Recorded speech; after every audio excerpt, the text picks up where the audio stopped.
We have brought in the modularization of the curriculum in tertiary institutions. Modularization means if you are a young person doing business and you want to study for a skill in a TVET, you don't have to close your business and go and study. You can go to a TVET, register for one module for 3 weeks, study, get examined for that module, go back, continue your business. When you get time, you come and do another module, and over time, you, in an almost part-time way, you continue with your business, but you also get your qualification when you have accumulated enough modules. Instead of saying, if you want to be a mason or a carpenter, you must close your shop and go and study in a polytechnic or a TTI until you finish. We have also brought in something called recognition of prior learning. Many young people are gifted by God in certain technical skills.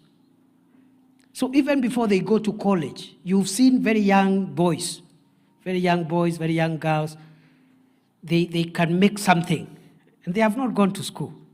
Wengine wanashikanisha wires hapo, wire alafu anakuambia, you know, have you seen those things? Just using their heads, they can tengeneza namna hii. So there are people who can even be carpenters, but they have never been in any polytechnic. Is that true? Naweza tengeneza meza, lakini hajaenda polytechnic. So we have brought something called recognition of prior learning. If you are already a mechanic, but you have no qualifications, we just take you to the nearest TVET for 2 weeks. We bring the assessors to assess the level of your knowledge, the level of your skills. In 2-3 weeks, if we are certain that you are as good as any other mechanic, we give you the certificate.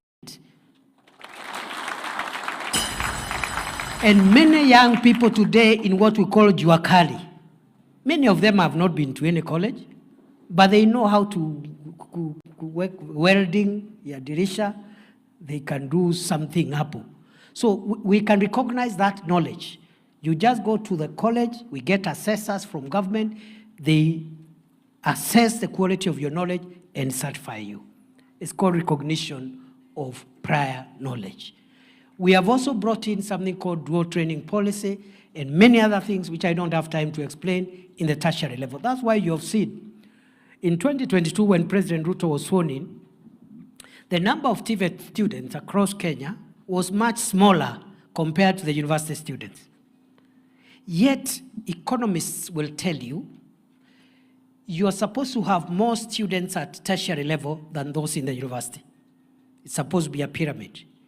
Ours was inverted. You had almost 1 million students in universities and only 297,000 in TVETs. That's not good for the economy because you need more people with technical hands-on skills and fewer people with higher level supervisory knowledge to assist. But you need plumbers. The country is run by plumbers, electricians, masons. You know, they are the ones who do the practical things. But we had more university students, almost 1 million, than tertiary institution students, 297. Today, in 3 years, we have moved the enrollment of TVET students from 297,000 in September 2022 to 720,000 today. By December, we want that number to go to 1 million. By next year, end of 2026, we want the number of TVET students to go to 2 million.